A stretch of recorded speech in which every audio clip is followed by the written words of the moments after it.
രാവിലെ എഴുന്നേറ്റ് വീട്ടിൽ നിന്ന് ഇറങ്ങുന്ന ഒരുപാട് ആളുകൾ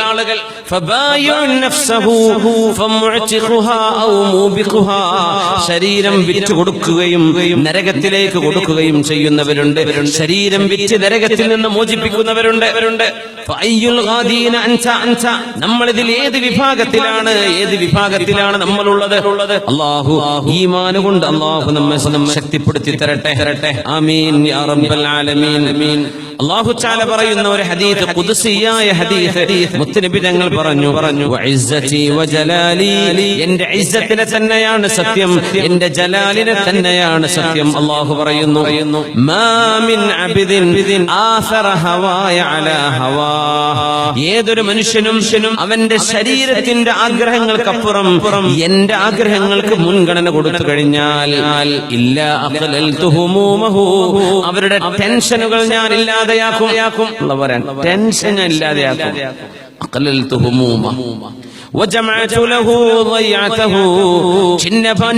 ചിന്ന ഭിന്നമായി കിടക്കുന്ന അവന്റെ പ്രശ്നങ്ങളെ ഞാൻ അവന് പരിഹരിച്ചു കൊടുക്കും. അവന്റെ കൽബിൽ നിന്ന് ദാരിദ്ര്യം ഞാൻ എടുത്തു കളയും. കൽബിൽ നിന്ന് എടുത്തു കളയും. കാരണം ദാരിദ്ര്യം കിടക്കുന്ന കൽബിലാണെന്നാണ്. ഒരുപാട് പൈസയുള്ള മുതലാളിയാണ്, ആൾക്ക് കിട്ടിയിട്ടും മതിയായിട്ടില്ല. അങ്ങനെ അതിന്റെ അർത്ഥം അയാൾ ദരിദ്രനാണെന്നാണ്. കാരണം നമ്മൾ ബിസിനസ് ടേമിൽ അല്ലെ എക്കണോമിക്സ് പഠിക്കുന്ന മക്കൾക്കറിയാം എന്താണ് പോവർട്ടി എന്ന് പറയുന്നത്. പോവർട്ടി എന്ന് പറയുന്ന ഡിമാൻഡാണ്. നമുക്ക് ആവശ്യമുണ്ട് എന്ന് പറയുന്നതാണ് ദാരിദ്ര്യം. എനിക്ക് വേണം എന്നതാണ് ദാരിദ്ര്യം.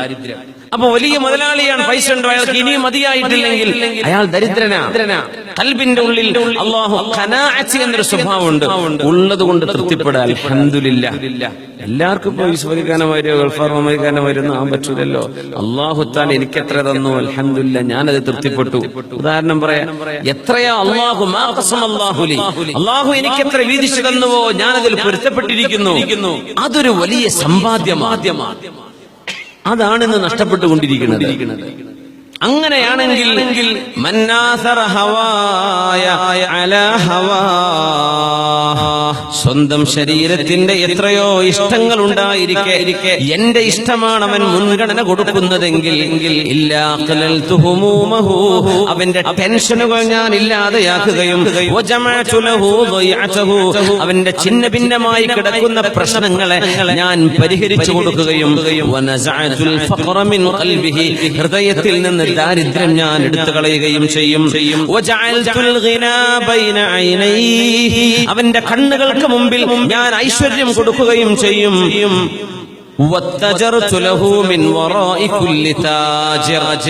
എല്ലാ വിഷയങ്ങളിലും ഇയാൾക്ക് ലാഭം കിട്ടുന്ന വിധത്തിൽ അള്ളാഹു കാര്യങ്ങൾ ചെയ്തുകൊണ്ടിരിക്കുകയും ചെയ്യും. എപ്പോ നമ്മുടെ ഇഷ്ടം അള്ളാഹുവിന്റെ ഇഷ്ടവും രണ്ടാണ്.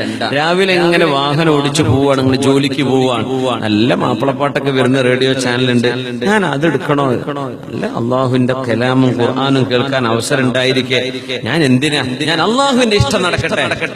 വലിയ പാട്ടിന്റെ അഡിക്റ്റാന്ന് വിചാരിക്കുക. അപ്പൊ അവർക്കൊന്നും ഖുർആൻ തിരിച്ചാലൊന്നും രസം കിട്ടൂല. എന്നാലും കിടക്കട്ടെ അള്ളാഹ്ക്ക് വേണ്ടി. നീ നമുക്ക് തൊടില്ല, വണ്ടി അങ്ങനെ ഓടിക്കാൻ. എന്റെ ഇഷ്ടം പാട്ടും മ്യൂസിക്കാണ്, പക്ഷേ ഞാൻ അള്ളാഹുവിന്റെ ഇഷ്ടത്തിന് മുൻഗണന കൊടുത്തു. ഒരു ഉദാഹരണം പറയാം. അങ്ങനെയാ നമുക്ക് ഉറങ്ങാൻ തോന്നുന്നുണ്ട്, പക്ഷെ അള്ളാഹുവിന്റെ ഇഷ്ടം അപ്പോഴെഴുന്നേറ്റ് നിസ്കരിക്കലാണ്. നിസ്കരിക്കുന്നു. ഭക്ഷണം കഴിക്കാൻ തോന്നുന്നുണ്ട്.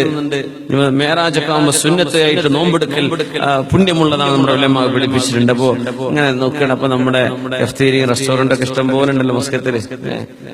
അങ്ങനെ കാണുമ്പോ വലിയ ആഗ്രഹം തോന്നുന്നുണ്ട്. പഠിച്ചോനെ, നിന്റെ ഇഷ്ടം, നിനക്ക് ഇബാദത്ത് ചെയ്യലല്ലേ, ഞാൻ എന്റെ നോമ്പ് പൂർത്തിയാക്കട്ടെ. അതൊക്കെ അള്ളാഹുവിന്റെ ഇഷ്ടം നമ്മുടെ ഇഷ്ടത്തെക്കാളും മുൻഗണന കൊടുക്കുക എന്നാണ് അതിന്റെ അർത്ഥം. അങ്ങനെ വന്നാൽ ടെൻഷൻ ഉണ്ടാവില്ല.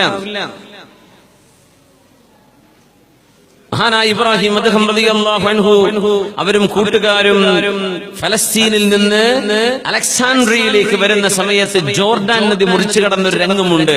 അവിടെ മഹാനായ ഇബ്രാഹിം അദ്ദേഹം തങ്ങൾ നദിയുടെ അവരെ ഒരു ഉണങ്ങിയ റൊട്ടി കഷ്ണം തിന്ന് വെള്ളം കുടിക്കാൻ വേണ്ടി വെള്ളം കൊണ്ടുകൊടുത്തപ്പോ ഇബ്രാഹിം അദ്ദേഹം തങ്ങൾ പറഞ്ഞു, എനിക്ക് വേണ്ട, ഞാൻ പോയി കുടിച്ചോളാന്ന് പറഞ്ഞു. ജോർഡാൻ നദിയിലേക്ക് ഇറങ്ങി. ജോർഡാൻ നദി ഇസ്രായേലിന്റെ അതിർത്തിയായി കിടക്കുന്ന നദിയാണത്. അവിടെ ചെന്നിട്ട് 3 കൈക്കുമ്പിളിൽ വെള്ളമെടുത്ത് കുടിച്ചു. റാഹത്തിൽ ഇങ്ങനെ പുറത്തു വന്നിട്ട് കൂട്ടുകാരോട് പറയാ, വല്ലാഹി ലൗ അലിമൽ മുലൂകു മാ നഹ്നു ഫീ ലഹാറബൂനാ ബിസ്സുയൂഫ്.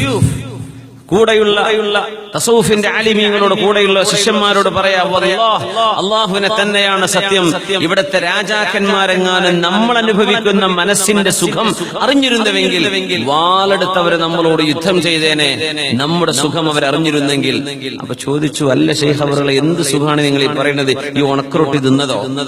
പറഞ്ഞു, അല്ല, മഅരിഫത്തുല്ലാഹ്, നമുക്ക് അല്ലാഹുവിനെ അറിയാൻ പറ്റിയില്ലേ, അതിൽ നമ്മുടെ മനസ്സിന് തോന്നുന്ന ഈ ഒരു രസം, ഇതൊന്നും മുതലാളിമാർക്കൊന്നും കിട്ടിയിട്ടില്ല. നമ്മളാണ് ഇവിടുത്തെ വലിയ മുതലാളിമാർ. അല്ലാഹുവിനെ അറിയാൻ പറ്റിയില്ലേ നമ്മുടെ ഖൽബ് കൊണ്ട്? ഇതിന്റെ ഒരു രസം എത്രയാണ്, ഇതൊന്നും അവർക്ക് അറിഞ്ഞില്ലല്ലോ. ലഹാറബൂന, ചില റിവായത്തിൽ ജാലദൂന ബിസ്സുയൂഫ്, വാളെടുത്തവരെ നമ്മളോടൊക്കെ യുദ്ധം ചെയ്തതിനെ അസൂയ കൊണ്ട് നമ്മൾ അനുഭവിക്കുന്ന രസം എത്രയാണ്. പറഞ്ഞാൽ അല്ലാഹുവിലേക്ക് അടുക്കുമ്പോൾ അല്ലാഹു തആല ടെൻഷൻ ഇല്ലാതെയാക്കുന്ന, പിന്നെന്താ വിഷയം?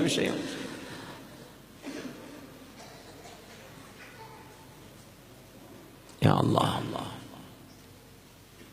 അല്ലാഹു സുബ്ഹാനഹു വ തആല അങ്ങനെ ഉറച്ച ഖൽബ് അല്ലാഹു നമുക്ക് നൽകട്ടെ.